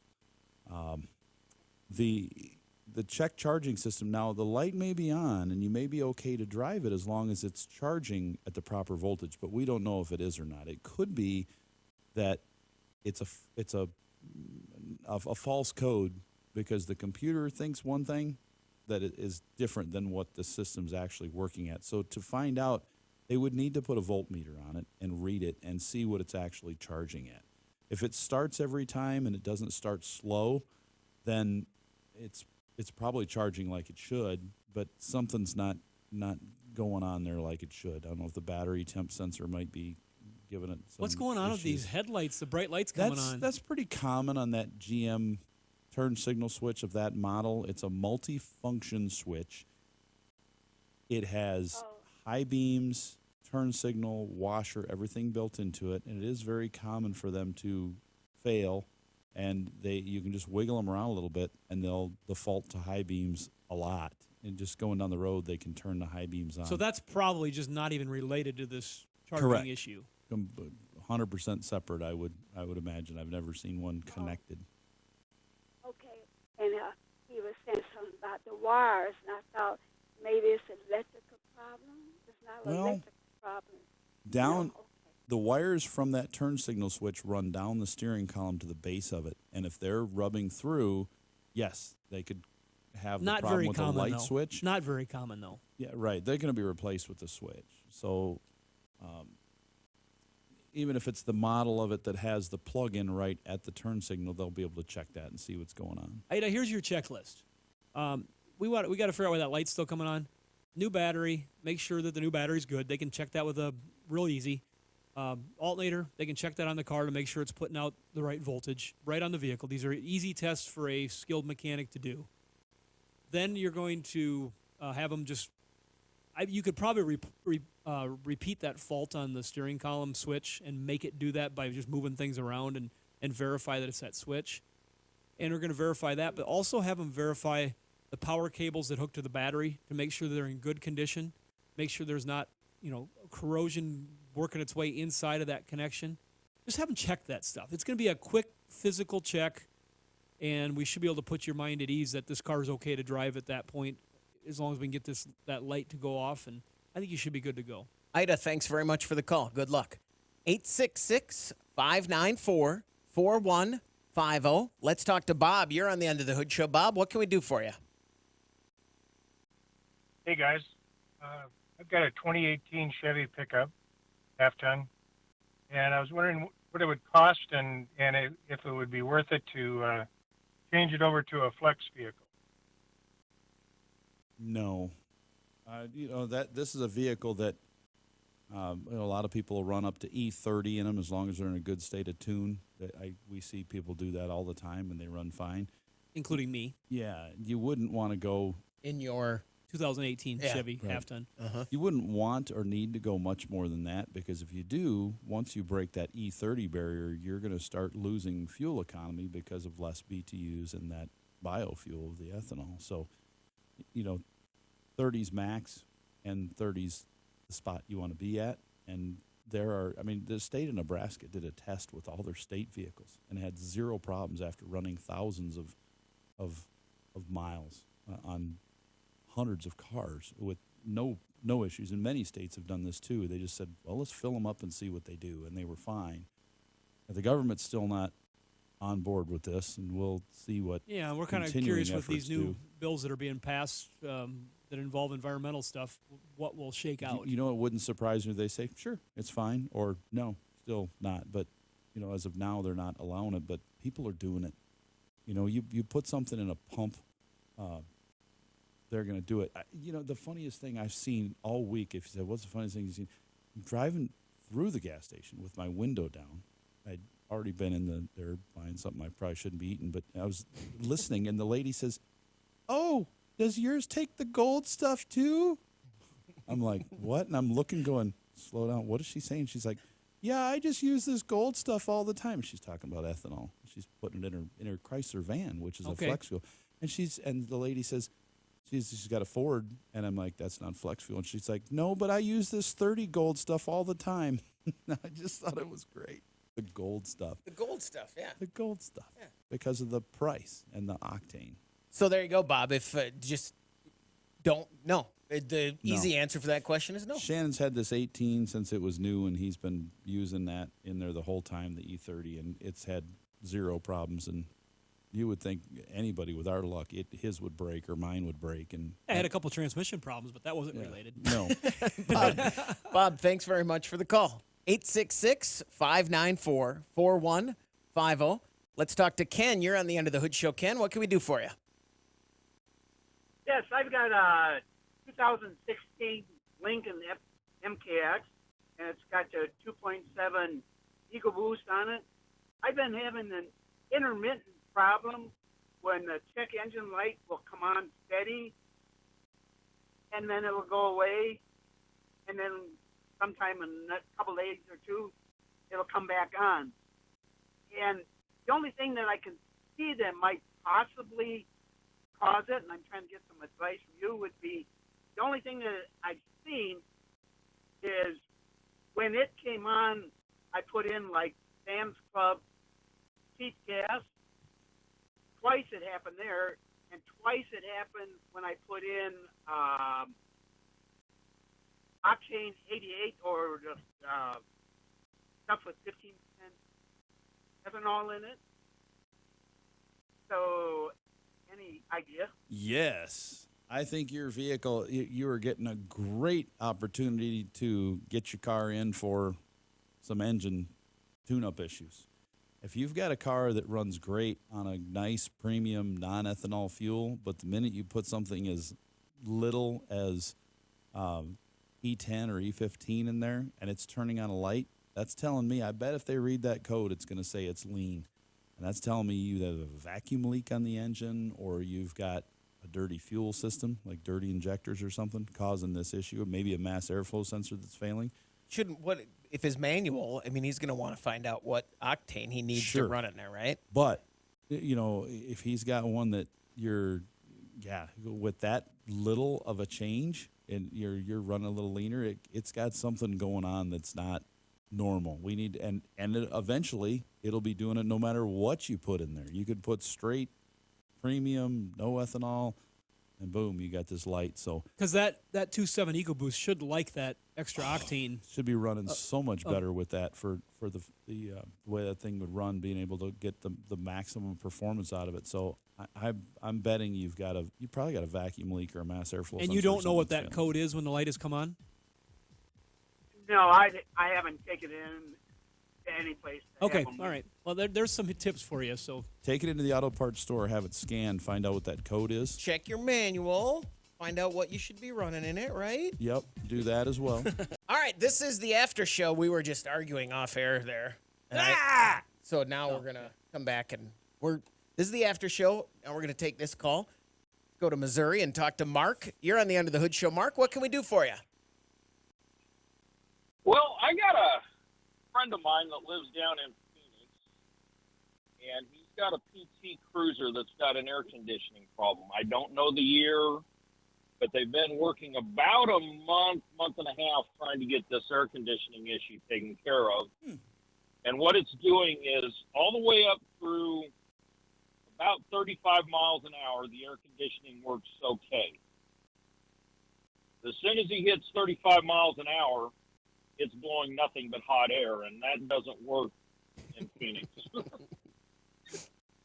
And I happen to think, you guys, that maybe you'd have an idea of what might possibly be going on. Maybe. So the computer strategy in that car turns off the electric engine fans when you hit about 35 miles an hour to save fuel. Okay. Save the load on the alternator, the drag, to try to a whole bit. Does it do that regardless of what temperature it is? Almost every car does that. Okay. As far as I've never seen one that does not do it. So, you know, with a Because the modern, fan's basically not doing any good if you're moving that fast. You should be moving enough air through. any car with a computer. But yeah, exactly, Shannon. So if you're driving on the road and you've got something restricting the airflow up front, like the air dam that goes under the bumper that drops down, which is supposed to deflect the air up and into the radiator and past the condenser, or you've got something in there blocking it off, or somebody's added something to the front of the car, anything like that that changes that factory airflow, yeah, when that fan shuts off, you lose it. Especially if they say, well, it drops off at 35, but if you get up to like 70, 75 on the freeway and it starts working pretty good again, that's telling me for sure we're not getting airflow in there, so something's blocking it up there. Have they looked at the condenser to make sure that's doesn't have any bent fins or anything like that, and that lower air dam, that little black plastic piece, is still attached to the car and didn't get torn off on a curb like so many do? To be honest with you, I really don't know. I'm hearing this from my wife that they're having it, that's what the issue was. So check those I'm items. just trying to get some ideas to. Yeah, Blocked what's your checklist, Russ? My checklist is look for that black plastic air dam that the factory put on underneath. It's got to be bolted. If it's missing, it was probably torn off on a curve at the store, and it's probably got like 5 or 6 screws still stuck in with a piece of plastic stuck around them. Where they're plastic like that. Yeah, where it's busted off.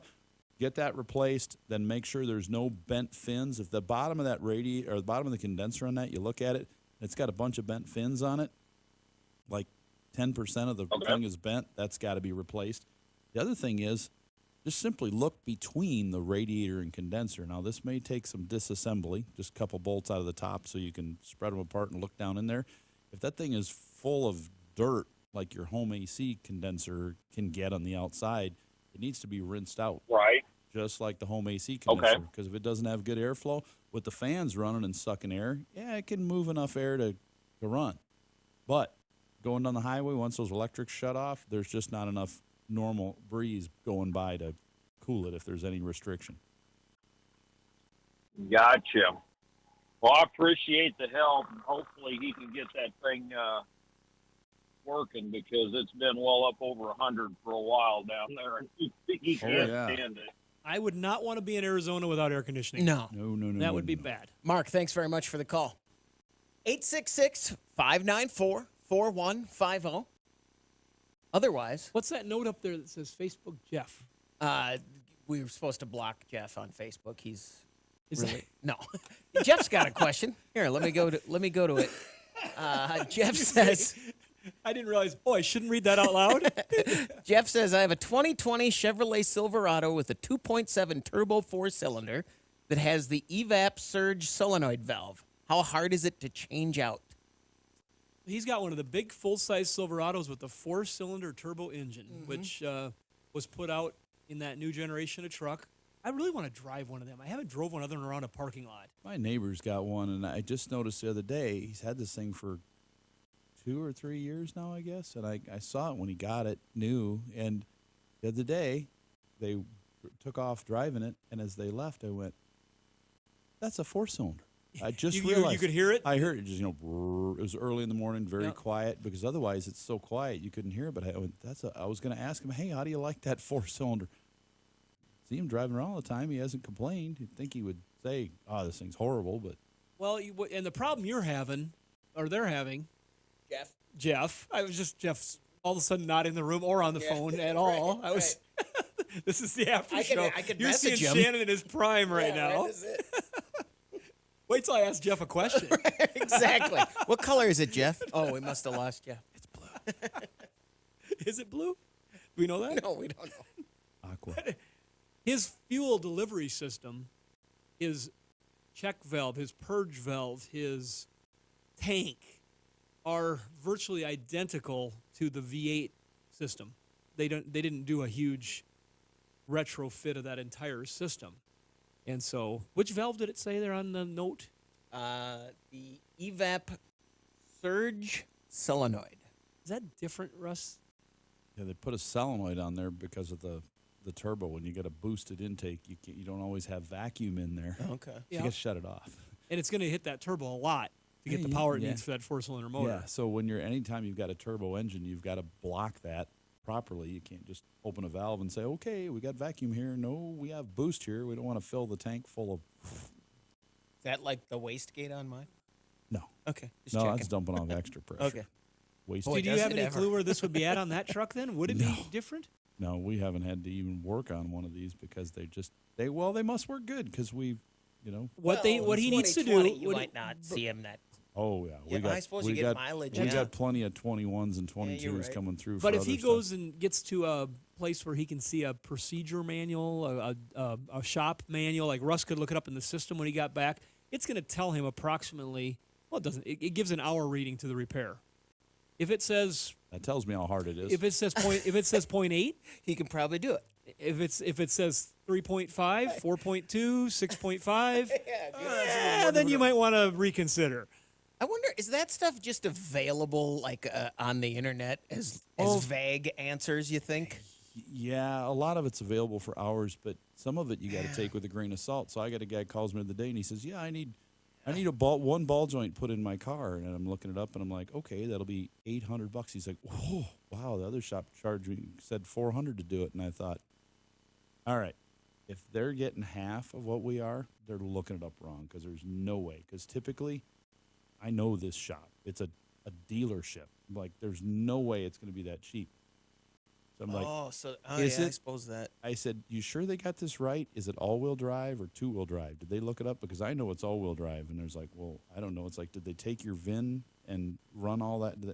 Well, I'm assuming they know what it is. I'm like, yeah, ask them the question. Go get it in writing and find out because there was like one of them. Our price would have been like $300 to do it if it was two-wheel drive. But the all-wheel drive is like that ball joint comes with a control arm unless it's an aftermarket control arm on there already, and that's the only way you get it, and that control arm is ours. The other way, it's like 1.2. I'm like, oh, okay, that's a big difference. And there's been times the other way where you look it up and like, I got the wrong operation here. Let's start over again. Yeah. So you don't want to just look something up on the internet and then call a shop and say, "Well, I found it on the internet. It's 1 hour." Well, and the internet thing, talk about it all the time. Our mentality as humans is that you want to find something that best suits your condition. True. Oh, this is going to fix. It's easy. It's simple. And then you get into it like, oh, this isn't the same as mine.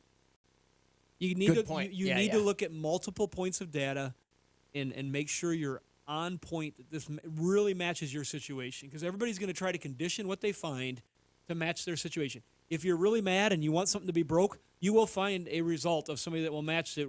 They're also really mad and theirs is really broken. It's really expensive. And you can also find, somebody's got to have a solution here. Look at this. Oh, shoot, that's not mine. Also, I do this all the time. I think, I wonder if I can do that. Let me go look up YouTube videos. Okay, how to replace this. That video's 10 minutes long. This video's a minute and a half. I'm going to watch that one. I sort by time mentally and go with the shortest video. And so many of them are so bad. And then I pause it and I just go do it. They're like, okay, take the cover off. Okay, pause, go take the cover off. But first, reminds me of my favorite MASH episode where they were trying to defuse the bomb. Turn the dial to the right, 45 degrees. Click, click, click. But first, clip the red wire. All right. There you go. Yeah. Jeff, good luck. I suppose I should give... hold on, let me fix this. This is the after show, so I'm going to fix it for our producer so we can use this in a show. Everything. Jeff, thanks very much for the question. Good luck. That's it. That's all I have to do we now. don't even know if Jeff heard it. No, we don't. I could tell him. I could reply and say, "Hey, Tell them to catch out the we answered this at Aftershow. the end of the show." Yeah, I'll do that. There's another question too, but it seems like it won't be answerable. Oh, the Let me- unanswerable question. Let me put this out here first. What are we're on season? Oh, that's what I was gonna. We got to talk about that next week on the show. Yeah. Don't bring it up. I'll write it Yeah. down. Oh, jeez. Because you know, Yeah. Don't the rest of the world is oblivious, except for the people that are. If you know what we're talking about right now, just put it on the comments below. There you go. Just put it on the comments below, and we'll see. Maybe you're the only one that did, and you're the first one, and we'll just give you a hoodie. Oh, good one. All right. There you go. Let me just. Oh, what happened here? What did you do? The computer's doing all sorts of funny things. Yeah, it could be. All right. Sorry. This is fun. Yeah, we're gonna watch Chris type yep. now during the after show. By the way, if you ever want to quit biting your nails, Yeah. or you Oh, just yeah. get a show on YouTube and see yourself on the big screen, and then I notice how much I bite my nails when I'm watching. Did you have a problem with it before? Yeah, I bite. I've always bitten my nails my whole life. I've never. Do you ever get deep enough where you're biting skin? Oh, like that's amateur stuff. I have a family member that I don't even have. might be cannibal. I don't even have a whole finger on this one. I took the whole thing off. No. Oh. Yeah, no, that's terrible. Okay, here's the other question that seems like it's not answerable over this. Let's see. Let's test the boys. Edward writes, I have a 2018 Volvo T5 S60. Very hard riding. Played around with tire pressure. Made no difference. OEM tires are Pirelli. Silverado P7 all seasons. 235 45 18s. Can you recommend a tire that would be more comfortable for my 70-year-old rear end? Yes. But it comes on a different car. So just sell this one and get the other car. This is a performance car with a performance tire. Look that one up. It's designed that way. Yeah, so the styling cues are more of a road car than a cruiser. it's not going to be. Which is not what you think of with Volvo. I mean, just in general. Well, they're designed to handle better the roads and the speeds we have today. You know, if you go back 20 years when roads were 55, you could make a car that floated around a little better with bigger tires that were a lot more cushy. That's kind of all they knew how to do, too. It's a good-looking car. So as speed went up, the suspensions got tighter, the sway bars got larger, the tires got shorter so they don't roll in the corners, and they got wider and gives you more grip, more safety. Good to go. If you get out on these interstates and you cross our country, you're flying along at 80 to 90 miles an hour pretty much everywhere you go in the bigger cities. And to go that fast in a 79 Olds 88 is a death wish. But if you got this new Volvo, I wouldn't want to be doing it in a 1985 Volvo wagon either, going those speeds. But now, same car, better technology, it's going to ride rougher. And that's a low-profile Yeah, tire. and the Pirelli, that's a speed-rated, low-profile tire. That car is engineered by the way that a lot of the manufacturers believe that the public wants their vehicles. They want them racier. They want them edgier. And so the engineers have been doing that on most of the vehicles. You'll see that cue going towards the even today, if you get into the biggest Cadillac that they have, it's kind of a performance sedan compared to the cushy Cadillacs you used to think back in the day floating down the highway. So I do think we've had people that I know that have bought newer Cadillacs because they've always been a cruiser Cadillac buyer, and they get into that new Cadillac like, I don't like the way this rides. Yeah. I'm hearing all the road joints more than I used to. It's just different. Just a different way they build the vehicles, like Russ said. You're too old, Edward. That's what we're saying.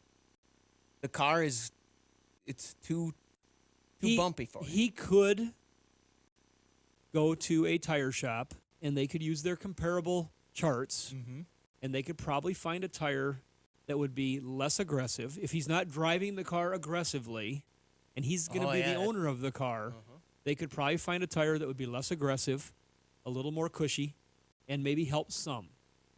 But the car is still engineered in a certain way. Okay. It's a good-looking car. I haven't looked at. Let me see if I can pull up Edward. See how Edward looks. So you're comparing people to cars now. We've reached that level in the after show. Yeah, he could handle it. I changed Edward. I gotta I look went and now. looked. Yeah, see, look at. Look at he. Come on, Edward, that's you. Get. Yeah. Come on, you got a think cool that's car. That's Edward Jr. You got to handle it. No, I don't think so. He's 70? See?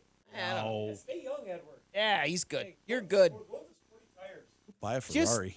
Just get it. You're fine. Let your daughters drive it. They'll be happy. All right. Anything else? That's kind of it, I guess. Yeah. We got a little recording to do, and then you're off. And we're going to a conference. We got a load of us going down in a van to Kansas City to the National They'll all Team be sick when they PRP get done. conference. What's PRP? I've Premium seen the sign. Recycled Parts Network. Okay. And there's a group of like-minded recyclers, about 100 of us across the United States, that we share warranties, we share business procedures on how we prepare things in the used parts industry, and many of us are part of a transportation network that allows us to move our goods across the country on a dedicated transportation network. Okay.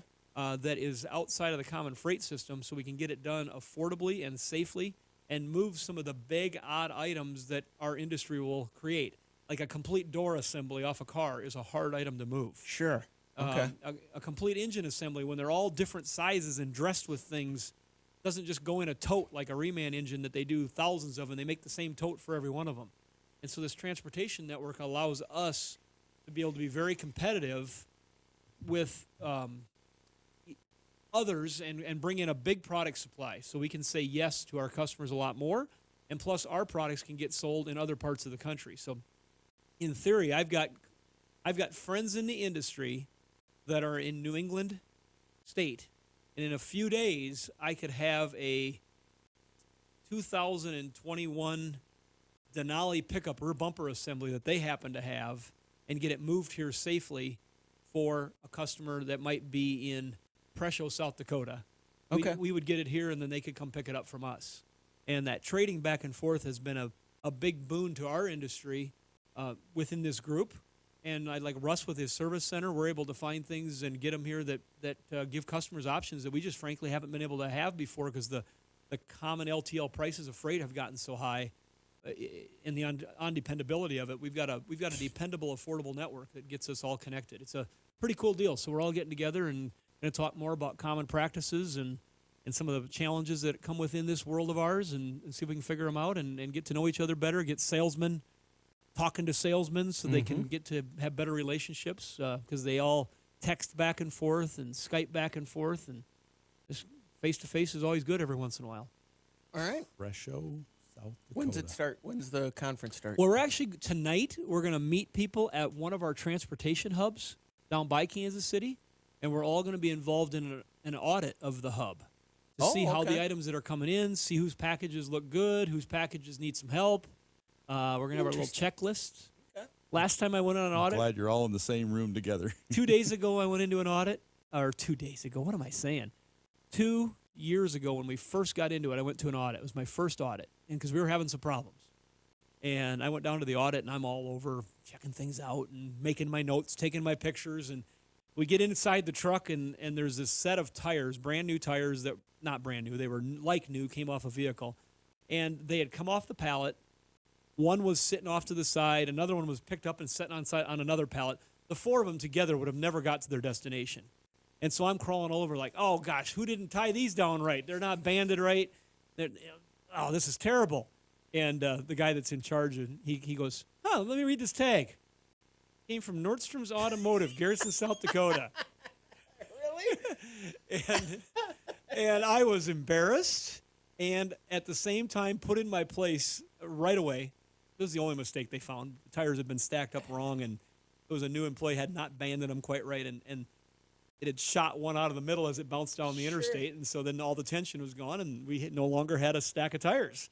And so that was my first hub audit. I've been to a number of audits now since then, and I'm really helpful, they say, at these audits, but that was my first experience. Was That's fantastic. if you can At find least your own mistakes, you that's got to be integrity, helpful. man. It was. I took pictures of it, and then the guy looks at the tag. He goes, "Whose is this?" Because it's all got our names on them, and we know what route it's been on, what hub it's been on. We got electronic tracking it all along the way. But those four tires would have never made it where they were going. There would have been 2 tires when they got there on the pallet, and we would have had to hunt and find out where the other ones were at. It would have been a disaster.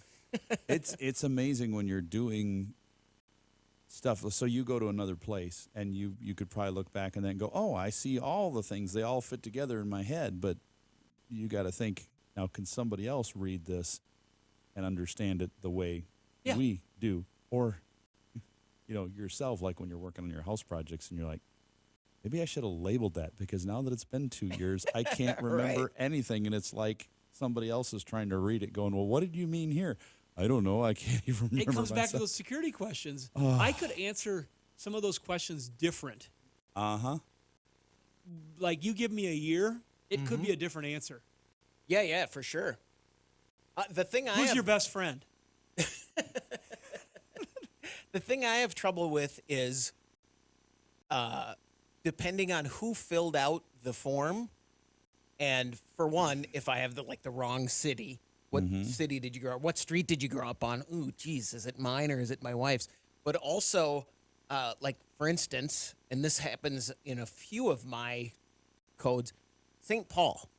I grew up in St. Paul. We're all figuring out how to hack Chris now. No, it's fine. Okay. Because is it St. Paul? Is it the word St. Paul, or is it St. period Paul? Yes. That one gets and me. it won't be right if you don't do it exactly the same way. Exactly. The one I did yesterday, I asked the lady, and she said, "Oh no, you have to have the capitalization right too." I'm like, I'm going to remember that I put a capital whatever on the front. Not a chance. I'd do it 100 times and probably get the wrong combination. Now, Even though you have the right. He's such a droid. He would probably say, "I think it's this." I got a hunch it was this, and he nails it. He says, "I used a random 18 number code." Oh, you had a generator? No, I just picked a random 18 number and remember it. The codes I use, I don't use any names or anything for anything. Everything I have is a long, either it's generated by my iPhone. Do you use the automatic generators? I use that, or I make up my own. I use them a lot, and I'm scared I'll need it someday. Yeah, the generator will break. Yep. Well, it's or they'll in hack the generator. It's in your phone, and then you can export your passwords to a file. I do it, but I'm still scared that someday that system will break, and then I won't know that. And I've relied, like my daughter's. Oh, I'm going on a tangent now. I can't remember my daughter's phone number. I don't know my daughter's I have phone no number. idea what. My youngest daughter's phone number, I could not tell you right now. But she owns a couple pizza places in Washington, so I could just get on the internet and look up that, and I could call her. I text her all the time. I call her all the time, but I don't know her number. You drop me in the middle of the desert in a phone booth, and you could call 911. No, I can call my friends from 4th grade. I could call the Garcia's house. It was 487-2160. You're right. Those when you're kids, I can remember our first phone number. I can remember our Texas phone number at our house because we didn't have cell phones. You had to dial numbers. I can remember hundreds of phone numbers. Hundreds. I can call every one of the customers that we had when I worked the parts counter. Exactly. I don't know a phone number for anyone that's at my shop that works for me. I don't. Boy, I don't think I know any of my friends. None of my family members. I don't know anybody's number. Kind of scary. Why would I need it? I said, "What's your phone number?" And I put it in my phone, and then what I about just a hostage situation? dial. They're holding you, and you got one chance. What's the number? If they tortured me to get that information, I would. You'd have to die because you don't know it. Yeah, I'd be like, seriously. Let me take a shot at it. Yeah, you're not telling the truth. No, I don't remember it. I seriously. It's 911. All right, that's. We really got weird there. Yeah, for sure. Where were we trying to go? We didn't get there. Yeah, just forget about it. Yep. Anything else? All right. Countdown. Countdown. Oh, you want to count us down? I'm gonna hit the button. You count us down. Do it. I want you to start. Here's what I want you to do. I want you to start at 7. At 5, I'm gonna hit the button, and we'll see what happens. We'll go watch it later. All right. 7. I already hit the button. Sorry. No, I didn't. Go ahead. 7, 6,